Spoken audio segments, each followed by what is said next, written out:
how we can go ahead in the future before signing that commissioning agreement and not releasing everything in the universe to the broadcaster. Again, I would like to thank you, Kai. I would like to remind the panels that the practice in Malaysia is a little bit different from the international. What I noticed from what I read the manual in the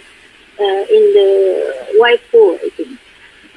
Which is usually, I think, in the international level, they give authors an option whereby either you release it for film, you release it for TV, you release it for merchandise, or you release it for something. But in Malaysia, you do not have that option. You can only give, for example, if TV stations say, I buy this, means I buy the full right. You don't have the option to negotiate with the TV station. Which technically, in my view, is a form of oppression. Oppression. Yes, I shouldn't say that. Sorry, TV station. No, please do not take me off from work. But it is what is the main issue to that? It's not about the oppression part, but more to the livelihood of the artist. You see, when you don't pay the right copyrights and the royalty to the artist, what happens is the artist has to struggle their whole life. So that's why the reason why the copyright is written in the first place is to protect all these artists. For example, if J.K. Rowling made a Harry Potter and then gave all her rights to the producers or to the TV station, what will happen to her? She will not make any money, and that is what is happening in our society. My teachers, who's been writing hundreds of dramas, are still struggling. To survive.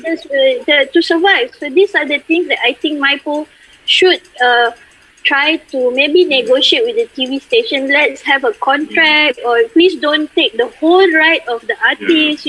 Maybe they have only one or two chance to pitch, because as we know, Kai, when we talk about pitching, we talk about idea. Creating an idea is actually not so easy as everybody say. You might have an idea of a guy and a girl, falling in love, like Jessie said, dying tragically, but how do you present the story? How do you structure the story? How do you make people want to watch the story? That all takes a lot of work and psychological studies, It's not like just like that. and those hard work should be paid off, right? And for students out there, if they want to know about pitching is not a short process. If you want to become a writer, you must be willing to be patient, and you have to be willing to put long hours of work to make your idea or your story materialize. So an idea can come from, usually I discuss with a producer or director.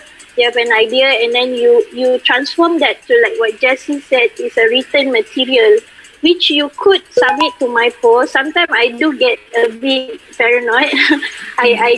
What I do is I email the material to myself so that I have a date and time. That's what I do. And I also, if it's very crucial, I register a song with my phone, not that my song became a hit or anything like that. But, just so that I know that I try to protect myself in a minimum way.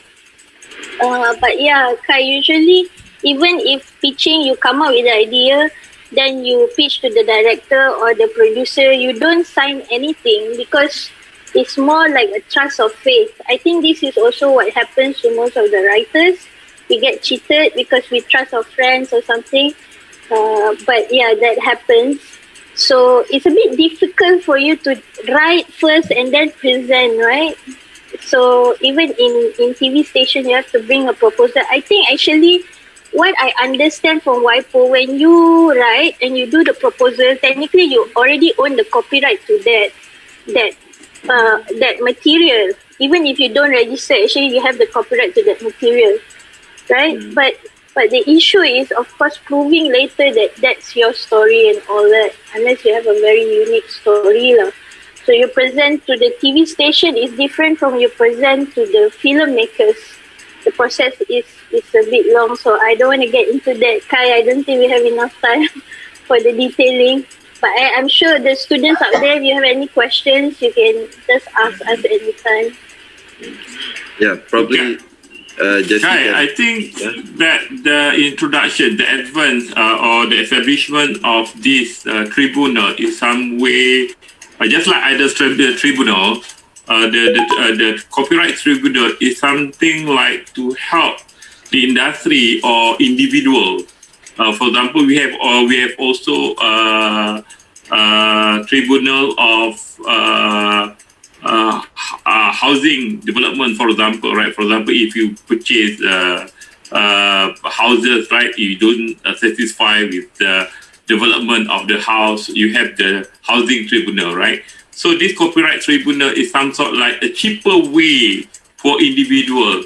If you want to bring into a civil court, for example, it's going to cost you a lot of money, right? So this tribunal will allow the normal people, individual that don't have much money, to submit their claim or to report any breach to the right that they think that they have. So I think it's something good move for us to make the people or the industry or the players to use this scheme, right? This tribunal in order to protect their right, because as JC said just now, the proof that we have, for example, the proof of sending, the proof of email, can be considered as something that to prove the ownership of our content. So in tribunal, Dr. Kamil, I just want to be sure that the tribunal will be using what WIPO is, because sometimes the people, they don't have any contract, right? So they just pass the content or the script to the producer or to the station or to the production houses, right? So they don't have any contract. So what would be the basis for the tribunal to see in order to make judgment on someone right to his content, to his ideas? So Dr. Kamil. Puan Rashidah? Yeah. So because there is no contract, right? There is no contract. So are we using the Copyright Act, or are we using partly the WIPO convention to make this justification or to make the judgment? Okay, maybe I can assist Dr. Kamil here.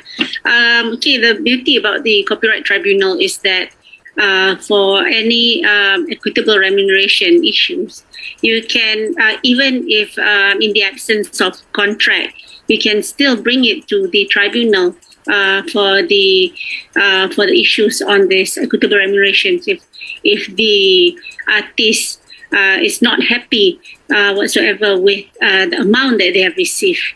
So that's why we would really like to see that the artists come forward and try and use the tribunal as a platform, because this is where if they're not happy, they don't, in the absence of contract, or even if they want to vary their contracts, they can try to use the tribunal, because of course you have the court, but the tribunal, like what Dr. Bhagat said, as in all the other tribunals, it will of course try to give a fast, speedy and efficient service. So this is when we want to let the artists know that you don't have to suffer on your own, but because there is an avenue for you to come forward to the tribunal. And we have here Dr. Kamil also is one of the member of the tribunal. Maybe Dr. Kamil have something to add. Thank you. Thank you, Juan. The one thing that we would like to add is that we want the tribunal to be seen as, like you mentioned, as the, how shall we say, the safe house. The safe house. And in fact, I would even go so far to say that our role in getting the real stories are also underway at this moment because people are getting in touch with us secara sulit lah. Secara sulit. Dan secara sulit ni pun meragukan sebab it means banyak yang takut. Now artists are not supposed to be takut. I mean, if you are an artist, actor, writer, I mean, ramai sangat yang takut. Jadi ini yang I think at our meetings also we have highlighted kan. Betul, kita nak kena break down the barrier. So the tribunal will break down the barrier. Mungkin kita turun padang and so on, and then try and interact dengan yang baru-baru nak start ni. Sebab kadang-kadang ni we also hear from what I call the regular complainer. Orang tu dah complain dekat 20 tahun. 20 years he has been complaining about the same thing. And then most of the time we're not even sure whether it is emotional or whether it is factual. But most of the time, like Jesse has explained right just now, your movie has been, sort of contracted out, and whether the broadcasting station want to show it 100 times, that's their business, right? But our purpose, the tribunal, is actually the value add. I think Porajidah knows this very well. The value add in the tribunal is that kita not just nak jadi listen saja, but we want to impact the policy. The policy lah. I mean, legislation is another story. Because as what was said just now, we have the legislation. It's all there. Tapi why are our artists so takut lagi? And this is where I think broadcasting station ni must be, orang ni pun kita datang sekolah dengan kita. Dato', sorry, Puan Rashidah. Maybe you guys can share how for us to contact this copyright tribunal. Maybe future filmmakers and existing filmmakers can also contact, because like me, I've been in the industry for more than 10 years, tapi I baru dengar copyright tribunal committee like last year. You just heard about the tribunal? I just heard about the tribunal last year. So maybe it's a good, I think the tribunal can be a good body to educate us all before we go and pitch our ideas to the world. So at least we are better prepared and know what rights that we can have and what rights that we can know and what to protect first, especially in the so-called non-disclosure agreements that we're going to write. Right? But here's my concern though, dear panel, is that you cannot go against the TV station. Like, how can you, I mean, we are not in authority to discuss with the TV station because we could lose our work, people could hate us, But I think maybe people like MyPo or the tribunal, every time you were like playing all this. So those are the things that I think the tribunal, we can help it, unless the movie goes 100 million or something, that probably is worthwhile, right? But we don't want to fight with the TV station. We don't want to fight with the film producers. What we want is that because I think most of my friends also, when I say, hey, I register my song in MyPo, and then they laugh because it's like, so what? Even if there is a law, are you really protected? This is the issue that is happening in our industry. And I'm new. I don't have the rights to talk much, I think. But I feel very sad seeing my teachers, people who've been there and they've done so much work and they're not being what's the word in WIPO here? Being remunerated? Yes, remunerated or rewarded according to the work that they have put in and give to the society. Right? I think as we know also, T, right, there's also the trying to balance between legal requirements and also trying to make a living. So maybe most of the authors are freelancers, they create ideas and maybe any of the panelists can advise all these authors and producers. Even normally when you pitch your first idea, you might not be in a good financial situation to really acquire your rights, right?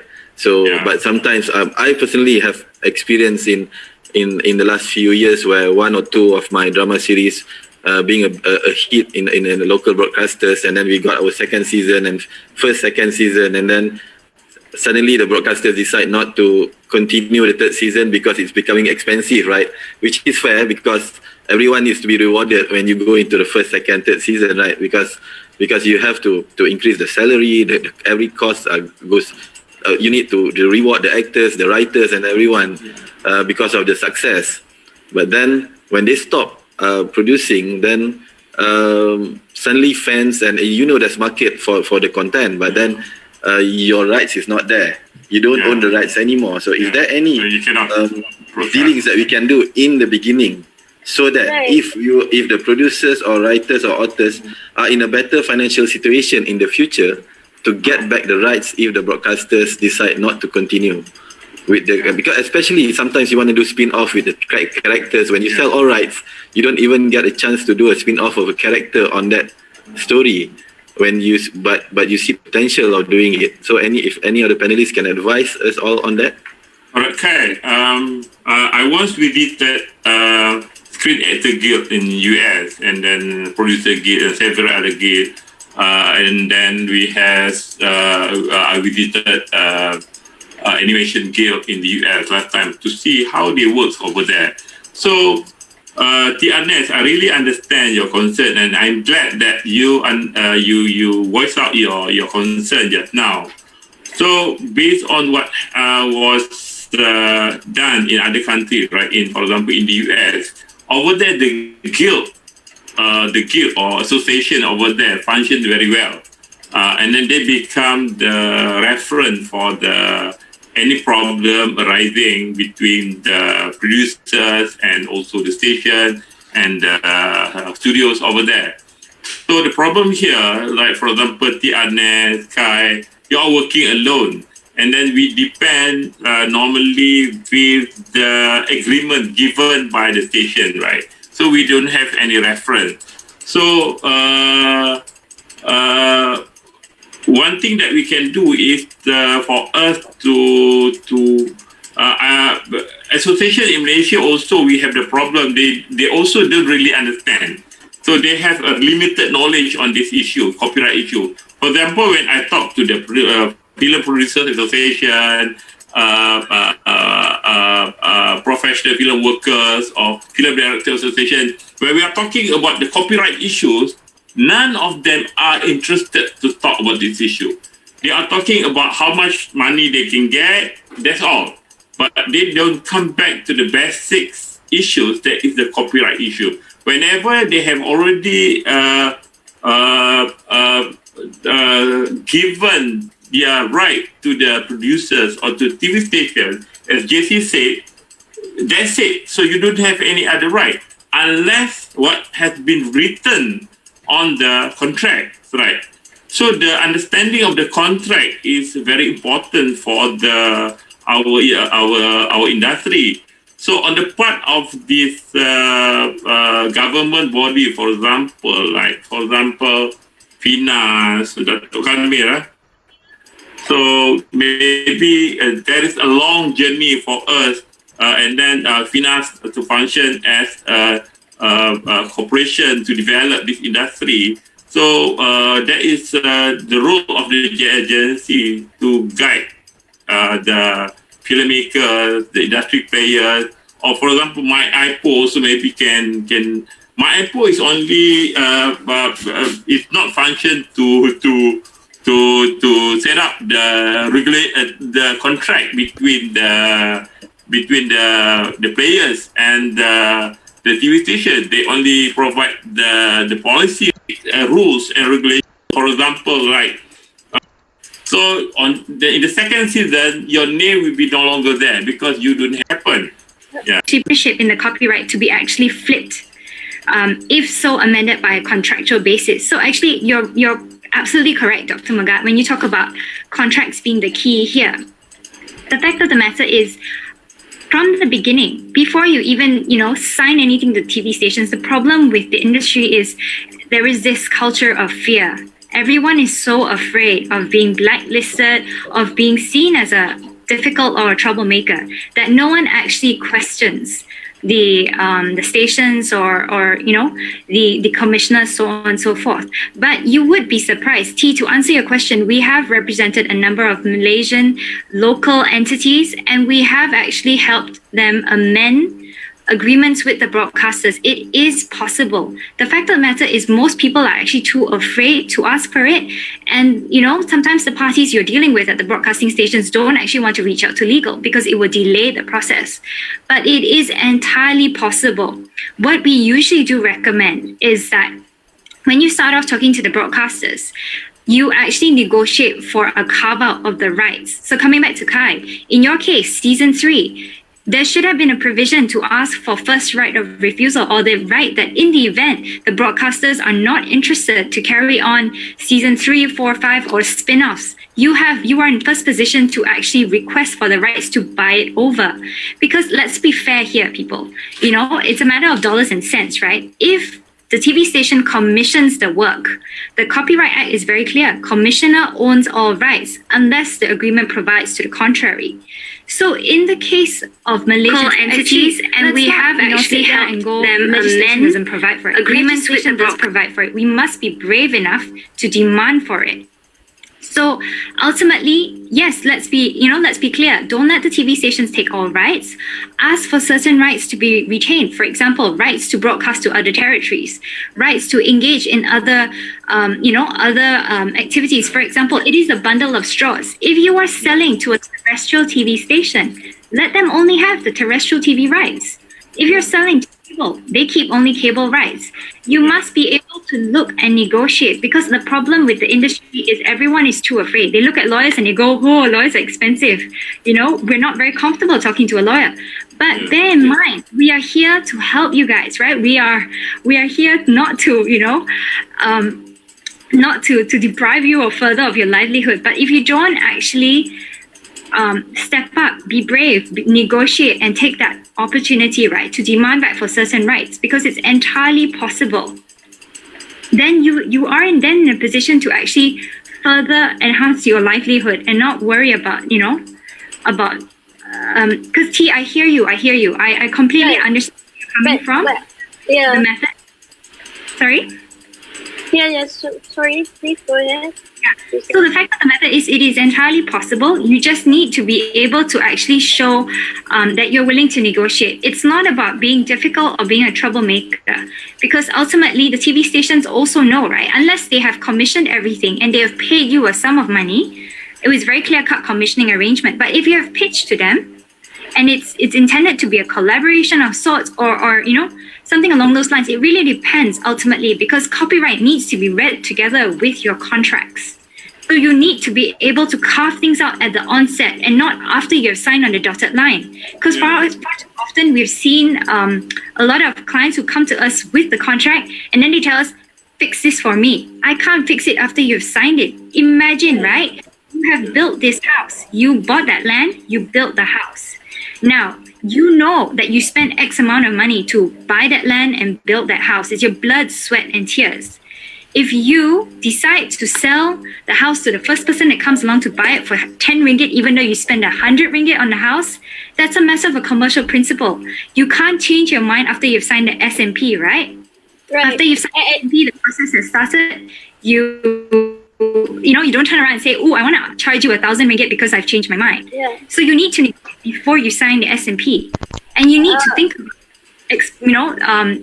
changing things up a bit, right? Don't sell the whole house. Rent it out. Rent out rooms. I agree, Jessie, but I don't think that's the issue. Like, for example, like me, I'm a new person in the industry, right? And I know my rights, but I cannot exercise my rights. The truth is, I have a few times when I don't follow the TNC of course, the purchaser, I will lose the job. So my probably suggestion to my poll is that, you guys are policymakers. What do policymakers do? I'll give a simple example. Let's say last time the wages for the workers are at 7 ringgit an hour.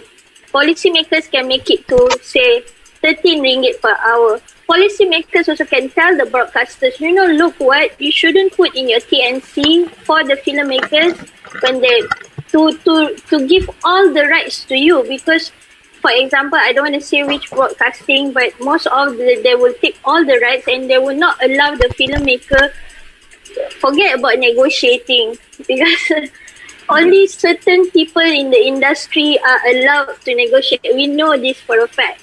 Not people, normal people, citizen like me. I want to exercise my rights, but I can't really, because of it's different from if the policymaker says, look, you can only ask right from the filmmakers for 3 years or 5 years. That's your duration. Because other than that, it becomes an oppression to the people.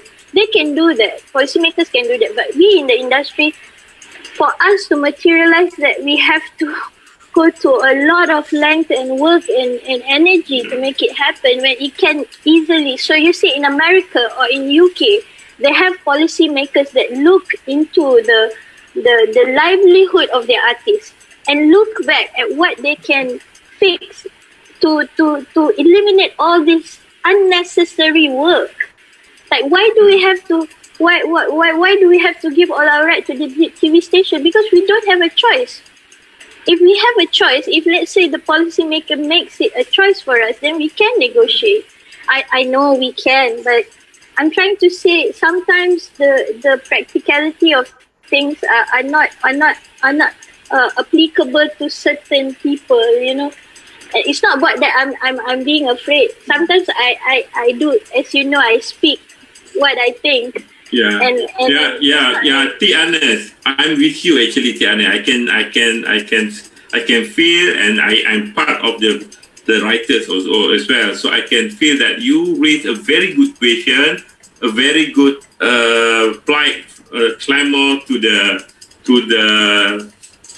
policymaker, for example, like FINA and maybe MyIPO. The government actually has to do something, all right? So at the agency, for example, they have to show some example. For example, TV station like RTM as well, the government TV station, Ministry of Communication and Multimedia, for example.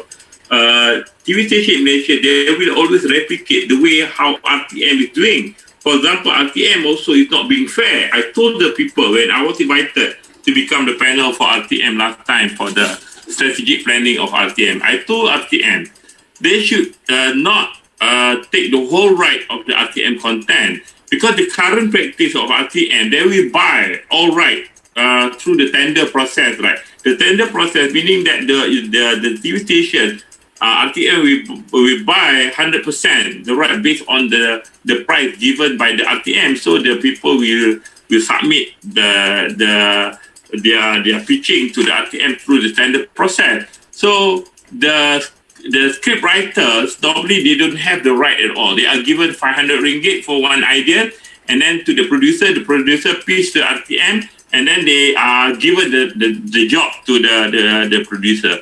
And then that's it. They will get the payment. For example, for one episode they get 25,000, and then for the second season they will have to pitch again. And then they don't keep the right at all. So the right belongs to the RTM. I think this is not healthy. So I think we need on the part of the government body, for example, Ministry of Communication and Multimedia as well. We need to repeal some of the system that we are doing right now, where the TV station can only have the screening right. All right. So maybe JC, I agree that the contract that we can do so many kind of contract, but at the policy level, we need to hear the voice of the people like the example like the Ministry of Communication and Multimedia, MyIPO, and Finance also, to develop some policy. What minimum, what maximum, for example, for the TV station to hold? What should be the minimum right, not only for the TV station or for finance, for example, the negotiation body, for example, guild or association, for example, we need to develop a strong association that can help us in order to draw some negotiation and agreement. For example, in the US, right, as I told you, Guild, Screenwriter Guild, they have every year to draw a minimum contract, negotiation contract with the studios. So all the writers, they will refer to their association. What would be the best contract for them to sign whenever they deal with the TV station? So if we depend on the TV station to give us the contract, definitely the contract will be biased to them. So we hope that the government, finance or MyIPO or some other agency, we should have some sort like ways how to draw a minimum or basic requirement or basic maximum or minimum level of remuneration to the people involved in industry. And we pity to the people like T. Arnaz, some of others writers. They don't. We can see that this is very a problem that we are facing right now in our industry, where people when we are depending only on the contract signed between the station and between the producer and also the writer, so that this will become a problem for us to face. So I think Dr. Kamil or Puan Rashidah maybe can say something on this thing, because we are part of this policymaker to help the industry. That's very good, Dr. Megat. I mean, my view, and it has always been, I've always maintained that view for a long time already. The fact of the matter is this industry, our creative industry, has not been taken seriously yet by the very people that we want to take this industry seriously, if you know what I mean. It has, don't kid ourselves. This industry is actually a low priority item, in my view. And that's why at our tribunal level, we are trying to up the ante a bit. We are trying to escalate, nak bawa tu naik ke tahap as a property. Because you see, in all our interaction dengan mainly the policymakers policymakers other than us in the kementerian, this is a hiburan. Hiburan is not important in this country at this moment in time. Not as important lah. I'm not saying not important. Not as important. That's why kita have problem despite APTA dah ada, policy dah ada, after what MyIPO is trying to do, benda ni tak boleh tak boleh diangkat on the same par as let's say some other industry. So one of the first things we are trying to do, and ni nanti besok we can suggest, is this. You know this thing called the implied factor. I think Jesse can add on later. The implied, meaning tak payah lagi dah a contract itu kena ada kona ke apa. It is implied. Kalau if I sign with a broadcaster, example lah, dia tak boleh ambil all the rights except apa yang dah minimum. Yang dah disetujui, minimum. Yeah. Because you are right, Dr. Megat. Sekarang ni, they must understand a digital asset, dia punya exploitation capability tu, macam what you said just now, is everywhere. Your character can be a merchandising and licensing punya part. And then, who knows, your character, a sub-character, maybe ada watak, ada tu utama, but maybe a sub-character can be a spin-off. This is what is preventing Malaysian from fully optimizing dia punya intellectual property punya capabilities. Because you are right, in the US, benda ni is a given. It's a given. It's a bit like the law says you can't have a contract where they end line there, they say apa tu? Errors and ENO omission or whatever, but that line says I can I can what do you call it, murder you. You can't put something like, I want to kill you in a contract. So maybe this is the direction. Very good ideas just now. And I think we have touched on many good ideas. And I think this is where the next direction should be. Kita imply. We all know the typical artist. Okay, this is just my personal view, so don't shoot me. I'm only the piano player, yeah? Most artists, actually, most creative people, malas nak tahu pasal legal part, pasal financial part, pasal tak apa-apa part. That's why they are easily exploited. Jadi memang from the very beginning, MIPO and our tribunal memang dah accept that this is the case. Sebab diorang ni kreatif. I mean, why are the creative people so easily exploited? Sebab they are creative. Kita punya kerja kan, no. Kita punya kerja is what? Duduk bawah pokok tepi laut. Suddenly one outline, one log line for a movie comes out. You go, a slow drive, traffic jam, suddenly music, 4 bars of a new song comes out. That is creativity. Tapi here, it's hiburan, entertainment. And then it's our fault also sometimes, because the news associated with our industry itu apa? Scandal. Inilah, itulah, semua yang nothing to do with the economic side.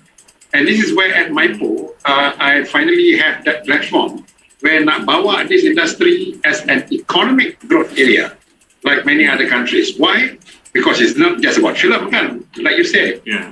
Anyway, maybe this is too santai already, so I will leave it to our other colleagues if they can have anything to add on. But in conclusion, for this particular topic, yes, the artists must be protected, not just by them knowing. Kita kena buat policy or legislation that is implied. Broadcasters cannot take everything, for instance, but we are not forcing. Part of our plans under MIPO, under our tribunal, is to meet the broadcasters pula. It's not just outreach to the artists. Kita dah outreach to the people who are creating the demand for the artists punya outputs. Yang sekarang ni, so happen that artists punya output yang not properly taken care of.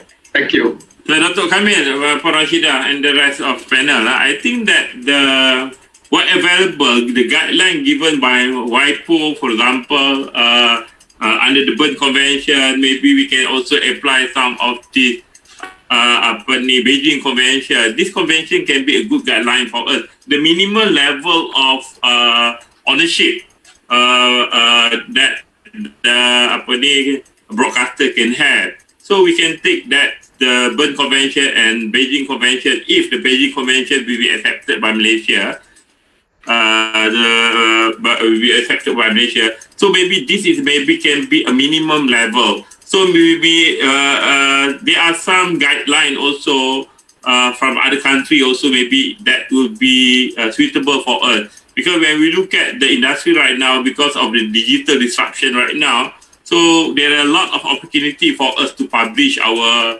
content, right? For example, YouTube also can have our channel for us to screen our content. So not only in our local TV station. So there are actually the cycle of economy for this industry is big. We cannot just depend on the local consumption. So the international consumption, for example, Netflix, Hulu, and Amazon, as well as this YouTube, can also part of the money of the economic cycle for the industry player to gain from to get some benefit of their involvement. So that's why we need some sort like minimum requirement or minimum basic level of standard rules and regulations with regard to the copyright. So we hopefully that we the Kamil, my IPO and some other agencies also can help us, can help the industry to draw some basic level of rules and regulation policy with regard to this matter. Yeah, I guess from as a filmmaker point of view, I think you guys make some interesting points, And of course, betul. I think the law is there, tapi it's easier said than done in practice. And also, I think filmmakers pun have to start be more knowledgeable on copyright law, because I think they need to be well equipped lah. Sebab there's a lot of rights that yang came out from one idea kan. And sometimes kita pergi, like we don't know, we just go and pitch. And then kita hantar suddenly, then they commission you the job. And then you sign the contract, then baru you create the whole world, and then you realize that you're losing your characters, you're losing every single thing. And like Datuk Kamil cakap, memang our IPs kat Malaysia, we didn't really reap one IP tu betul-betul perah habis-habis, you know. We have to hire JC. We have to hire JC, guys. Have to hire JC. I think that's the purpose of our discussion today. We know we have a copyright tribunal punya committee, and then Jesse is explaining to us about having that buying out clause. Tapi yalah, we still there are still, especially freelancers, and they're afraid nanti jadi difficult dalam negotiation, and then you don't get any jobs pula kan, tak approve pula idea. You know, nak balance the livelihood dengan apa legal punya requirements tu is not easy. But the minimal requirement tu, I think I like the idea. It will help everyone. At least everyone will get a piece of the cake, in fairness, and the IP can be really expand.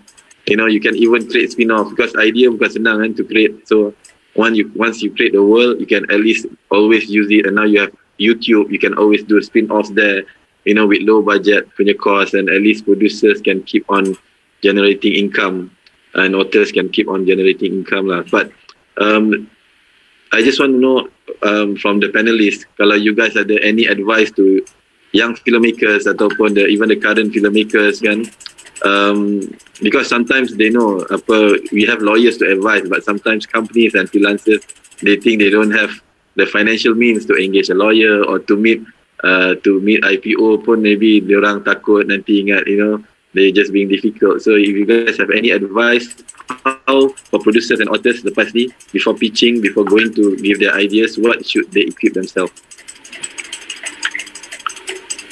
I think it's important for everyone to know that they are, like T said, you must know your rights. And even if you know your rights, you must be, for me, I think, just be brave enough to actually protect yourself, because it's not unusual now to go and say, you know, I want an NDA. Even if they don't want to sign an NDA, there's nothing wrong with you stamping everything with private and confidential. There's nothing wrong with you actually taking the effort to file a stat dec to protect yourself, right? And honestly, if we talk about providing legal to the industry, we've done that on various occasions on a pro bono basis to many, many clients. And for some clients who actually say, hey, I don't have the budget to pay you now, would you be willing to take back end?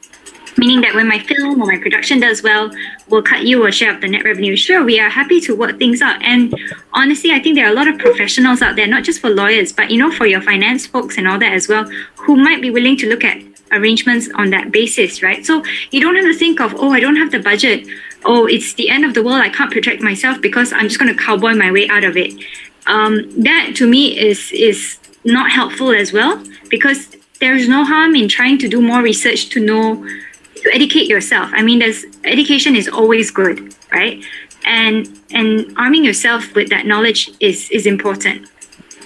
So for, you know, we're always here. Shin Associates is always here to help. Oh, feel free to connect with us, and we can lend a hand when necessary. Rashida, you're mute. The moderator, may I say something? I know I'm not in the panel, but just further to what Jesse said, yes, contract is, I would say, fundamental, very important for all the artists, everyone involved in this movie making. It's very delicate. That's why you need to know your rights, and contract will have to be stipulate all those details which could protect you later on. But what T just said just now was very interesting. They said that yes, although you are supposed to negotiate, but in practice you feel that you're not in the what do you call it, bargaining power to negotiate. So you see, in the copyright ecosystem, there is also the collecting management organization, which at the moment in Malaysia, what is established is just the music CMOs, the abbreviation CMOs. But if you, like Dr. Megat said just now, in all the other countries, is in the US, they have a very established collecting management organizations or the Actors Guild. So these are all some forms of associations that, would be your voice, because it would not be easy for just say you as a person to go and negotiate with the big boys, you see, with the TV station and so on. And so that the negotiating, the bargaining position, of course, will not be, it will be one-sided. But if you come as a big voice, so that's why in the ecosystem, the collective management organization works very much important to safeguard also those members in it, so that you can also use the CMO to come up with what is the ceiling or what is the minimum and so on.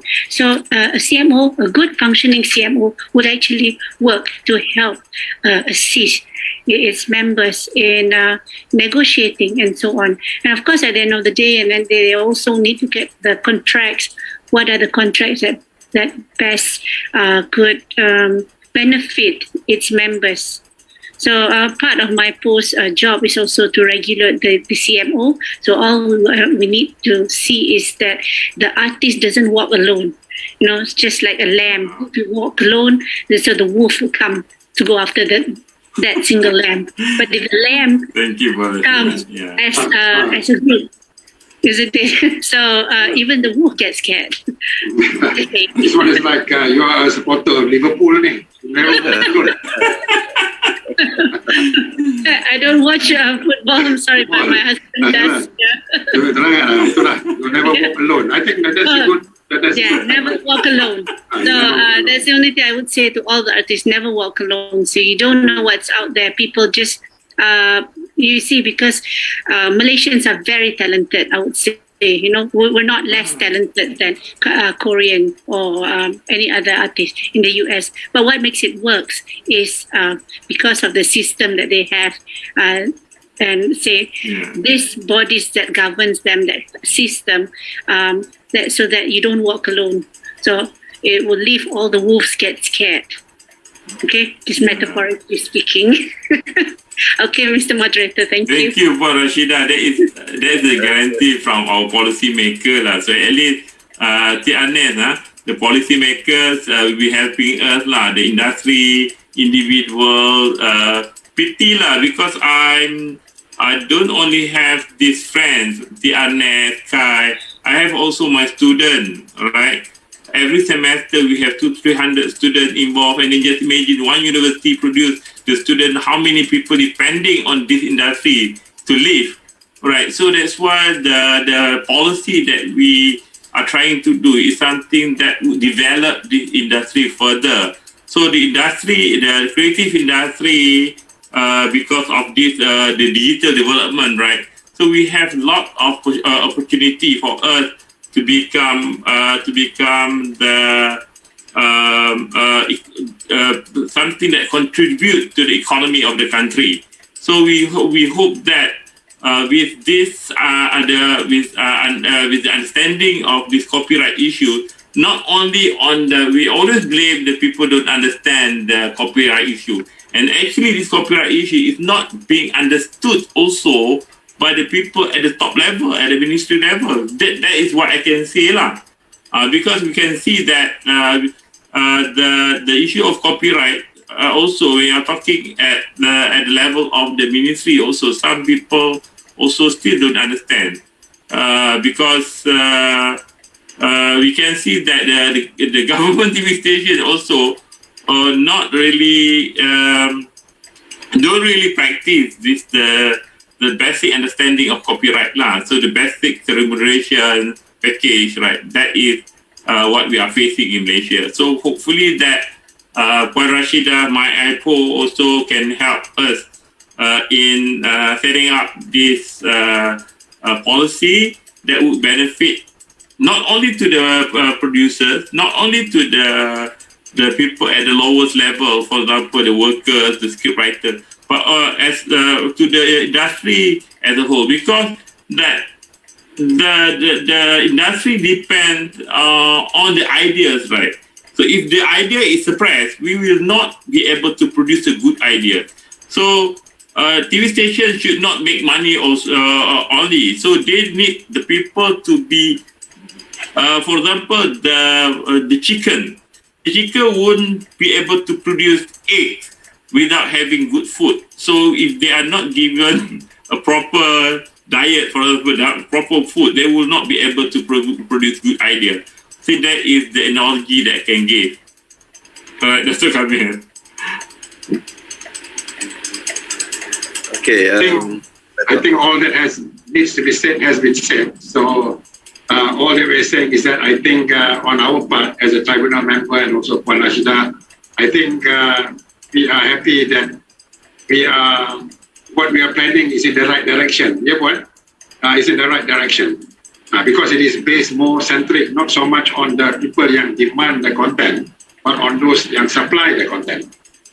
So we are going back to the you will never be alone. I mean, it's back to Liverpool. I mean, don't talk to me about MU. So one more thing. So mana, I think yang perangkaan kita ni, kita punya perancangan under the tribunal, I think is in the right direction for this. Because here we're talking about from script to screen. We identify the thing, and then later we are going to bring this out to even to another level, which is also once when it's on the screen, what happens next? Because licensing and merchandising is the other big issue here.